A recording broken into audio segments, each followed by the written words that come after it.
The stories presented in this video are real, but we have changed the characters' names and altered images to protect their identities. The creator of this video is not an investigative officer. These narratives have been sourced from various internet platforms. Our intent is not to accuse or target anyone in particular. Thank you for understanding.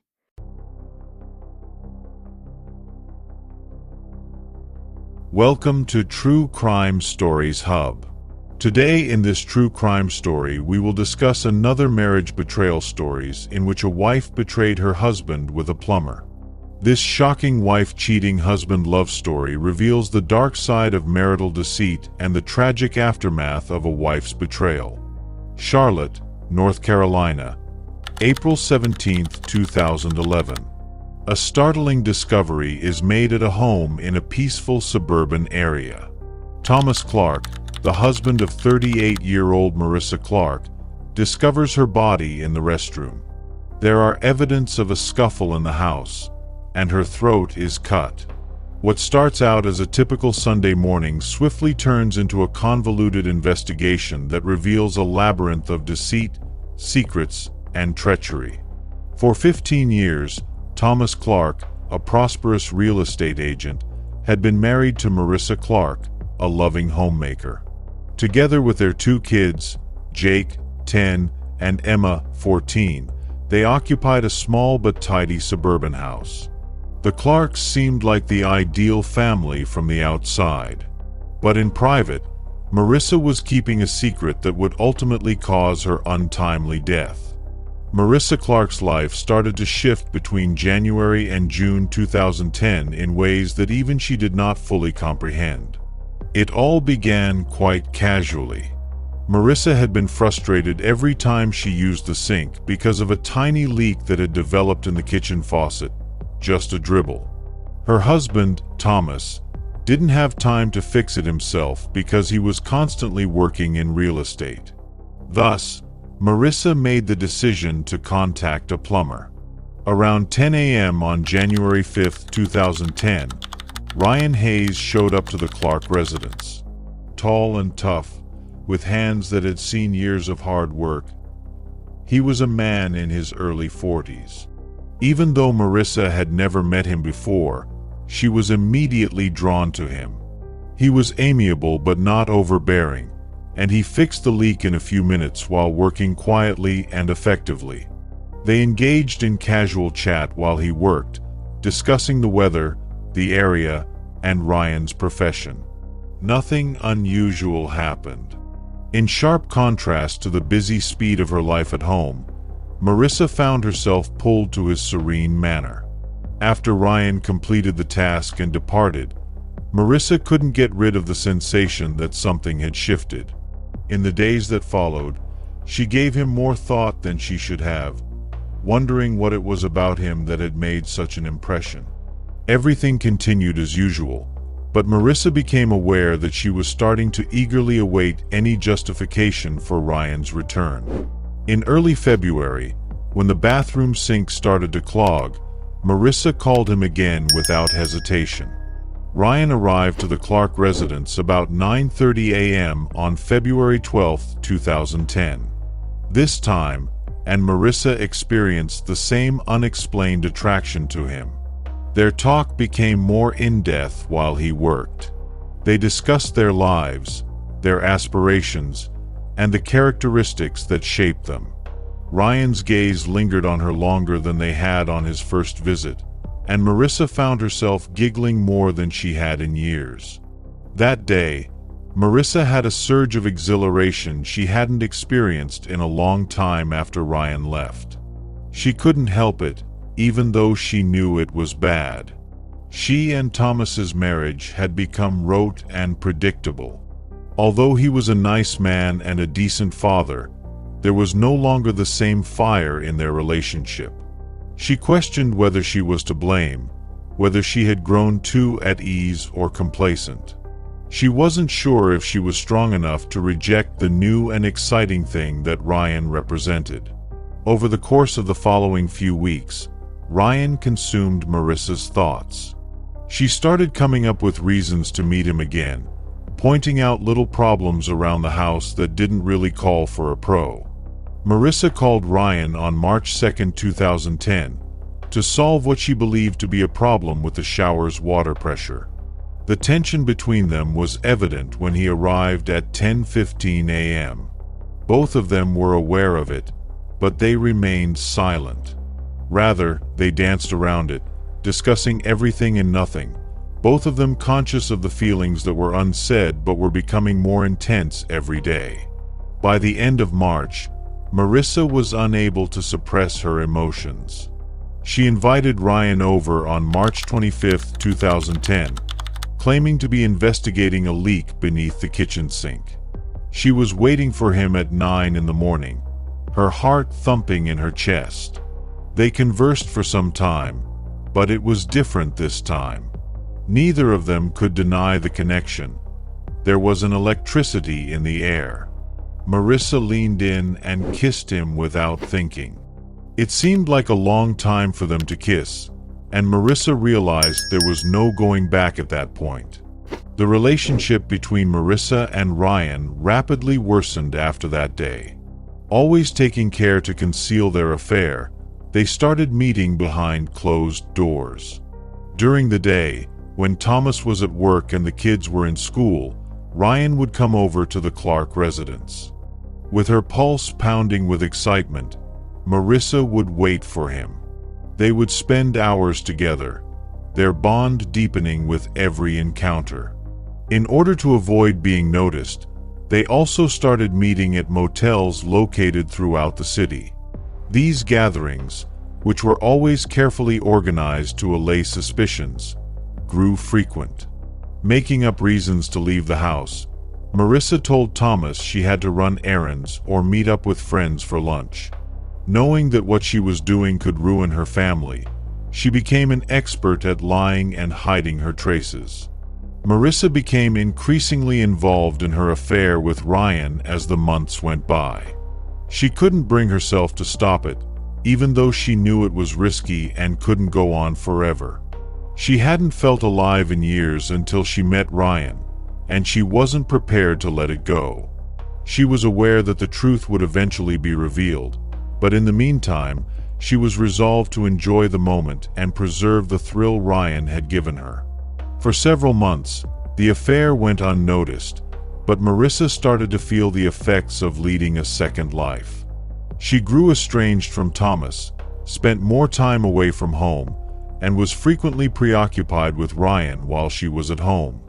Although Thomas was aware of the shifts in her conduct, he assumed she was simply going through a phase and didn't ask her questions.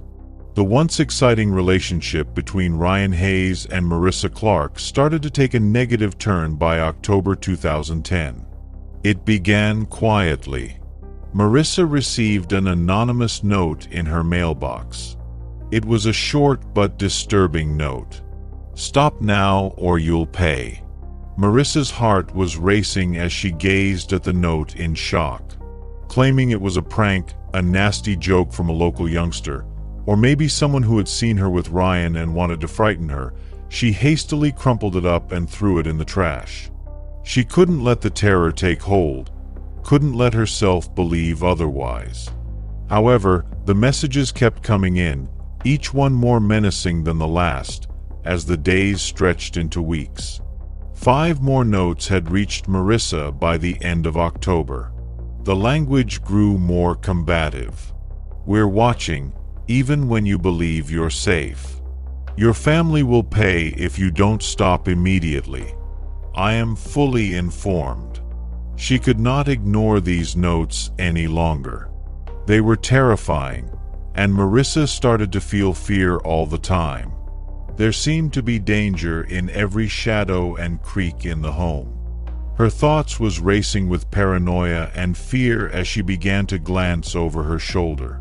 Marissa was experiencing continual anxiety by November 2010. She experienced anxiety, jitters, and difficulty sleeping through the night. She would lie awake, gazing at the ceiling, wondering why she was being tortured and who could possibly know about her affair. She considered informing Ryan, but she didn't want to share her worries with him. She didn't want him to believe she was weak or incapable of managing the stress. In the hopes that the threats would eventually cease if she ignored them, she kept the notes to herself and concealed them in a shoebox in the back of her wardrobe. However, they continued. The notes had started to appear every day by December 2010. A couple were placed on her car's windshield while she was out running errands, while others were left in her mailbox and slipped beneath her front door. She would get a panic attack every time she discovered a fresh note, her hands shaking as she read the menacing words.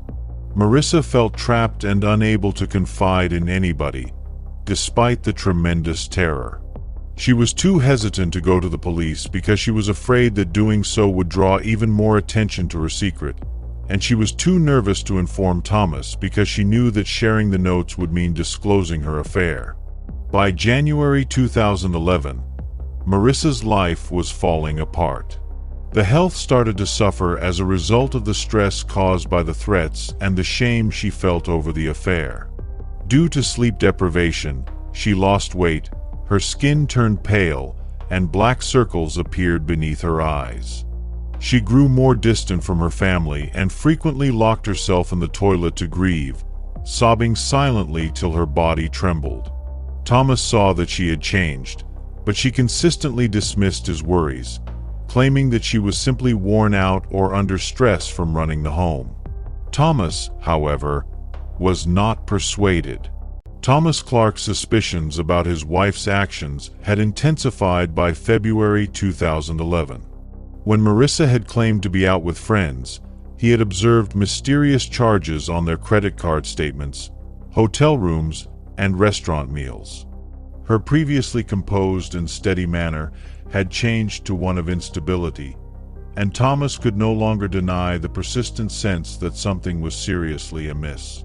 He made a choice that would alter everything on February 8, 2011. He engaged a private detective.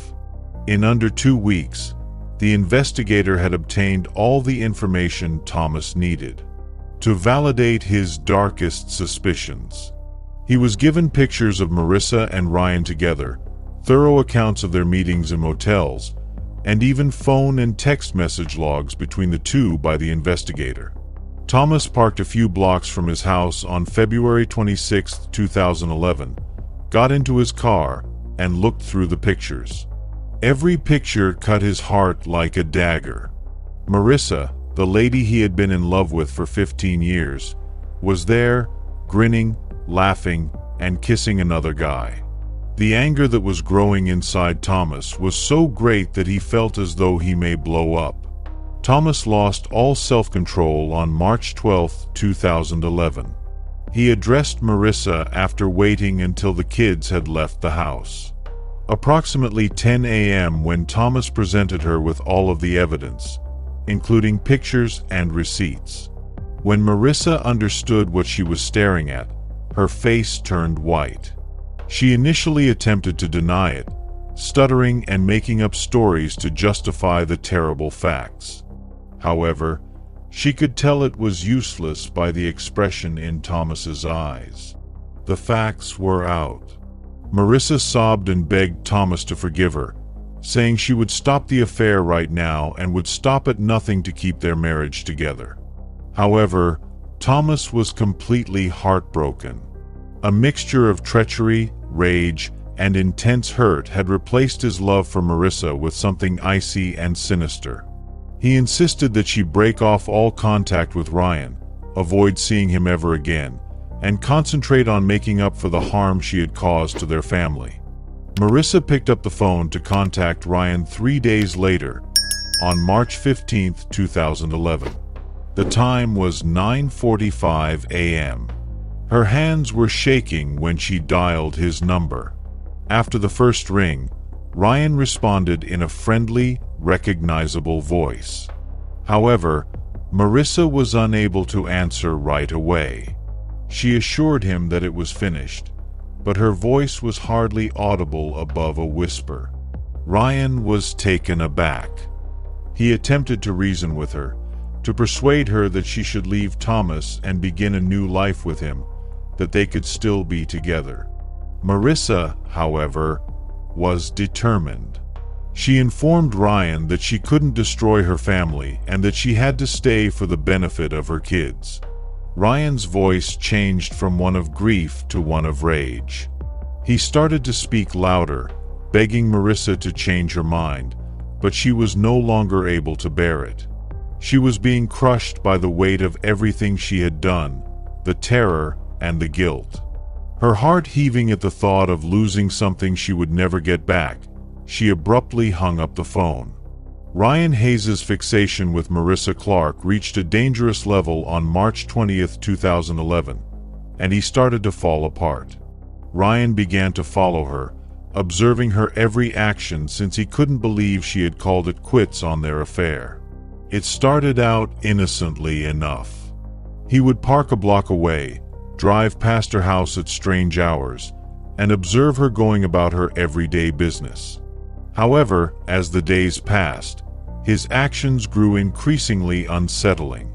He began to appear in locations where he knew she would be. Her children's school, the grocery store, and even the area outside her house. Marissa immediately realized that something was amiss, since she was already tense due to the anonymous threats she had been receiving. Her heart almost stopped when she saw him for the first time outside her kids' school. Around 3 o'clock in the afternoon, it was cold. Marissa was waiting for Emma and Jake to get out of the car after they had just concluded their day's classes. Across the street, she saw Ryan leaning against a lamppost, staring at her car. Her palms tightened on the driving wheel as a rush of panic swept over her.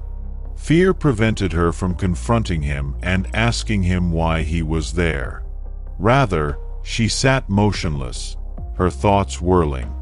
What was it he desired? For what reason did he do this? When Emma and Jake eventually got into the car, Marissa's heart was racing as she hurried off. She was shaken by the experience, though, and realized she needed to take action. She confided in her best friend, Karen Mitchell, that night after putting the children to bed. It was approximately 8 p.m. Her voice was shaking as she described what had been going on when she contacted Karen.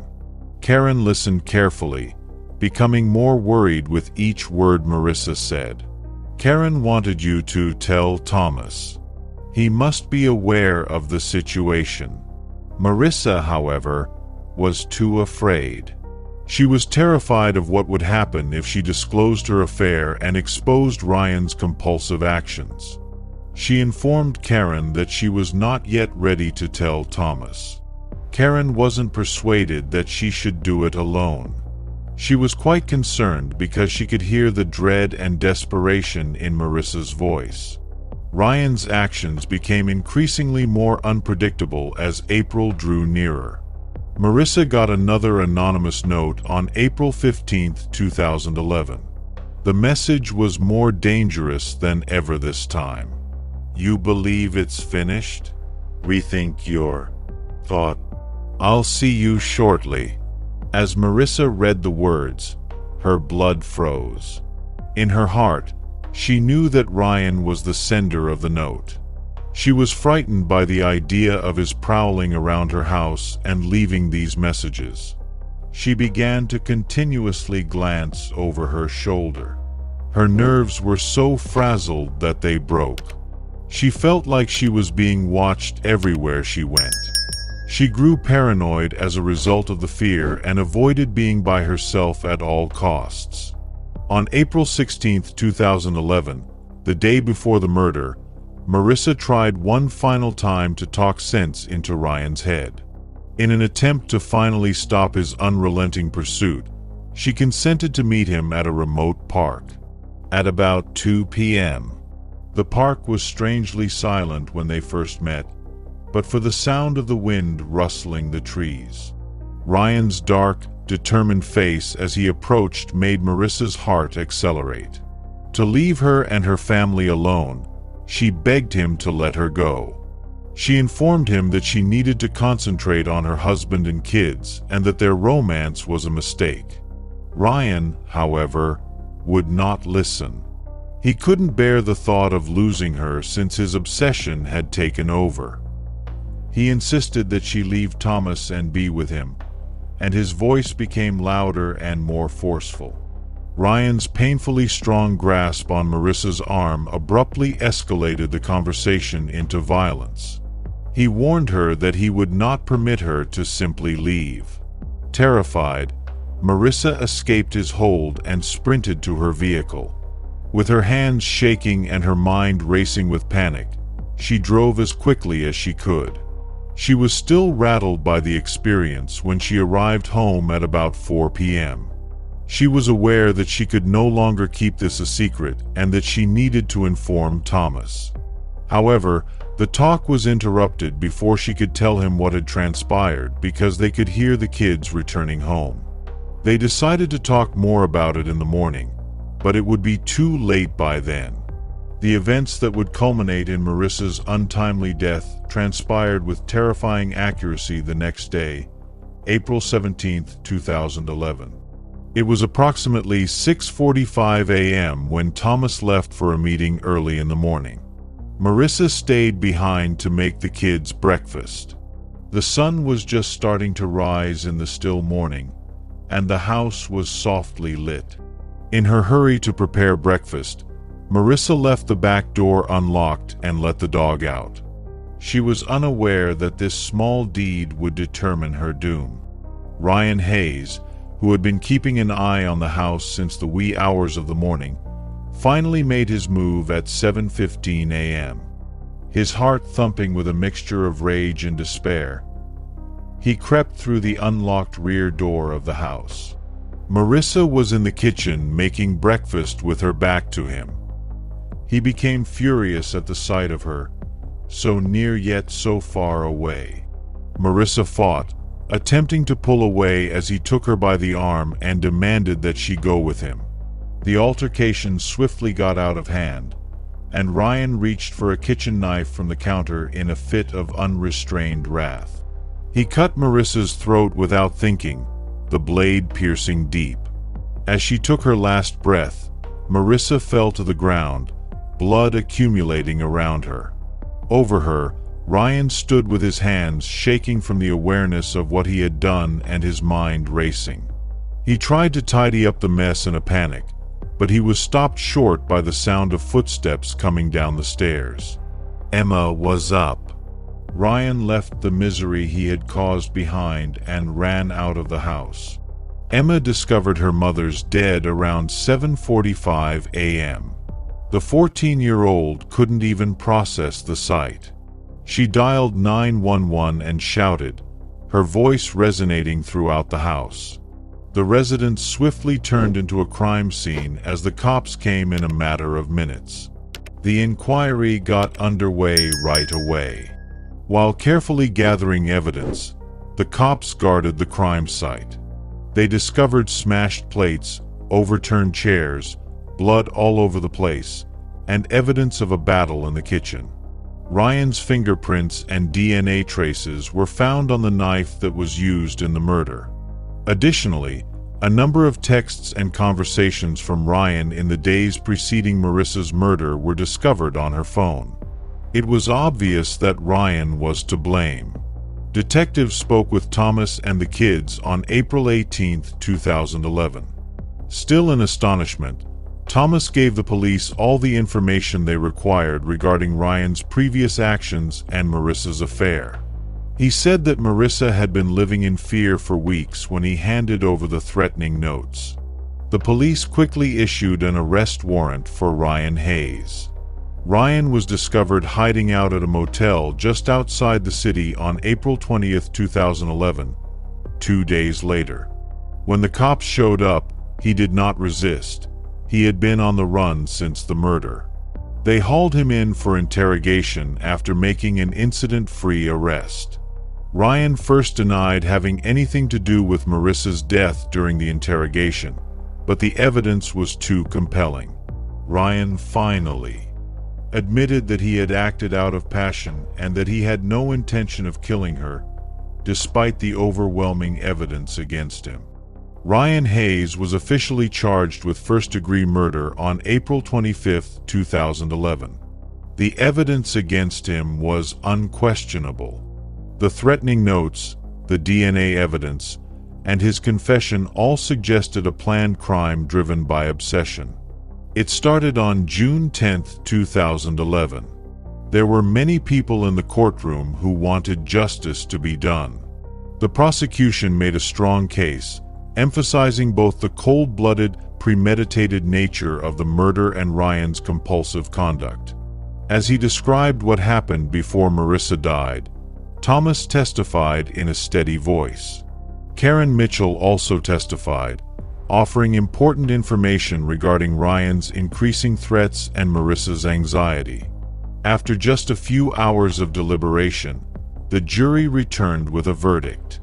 Ryan Hayes was convicted of first-degree murder on July 2, 2011. In order to guarantee that he would never be allowed to hurt another person again, the judge gave him a life sentence without the chance of release. The Clark family had to pick up the pieces of their broken lives as the trial came to a close. They had been ripped apart by Marissa's passing, and the scars would not go away for years. However, Ryan Hayes would be held accountable for his crime for the rest of his life, and justice had been done. One can only hypothesize about the true nature of fixation and its potential consequences when the tragic death of Marissa Clark came to light. Did Ryan's fixation have deeper roots, or was it merely his infatuation that turned violent? The question of whether this was Ryan's first violent outburst or the first we are aware of is raised by rumors that his actions were more planned than they seemed. And then there's the question that keeps coming up. Would Marissa have been able to avoid this nightmare and save her life if she had chosen a different decision? To ensure you don't miss any of our true crime stories, please subscribe to our channel. We explore the stories of people whose passions ultimately brought them to ruin. Check them out, please.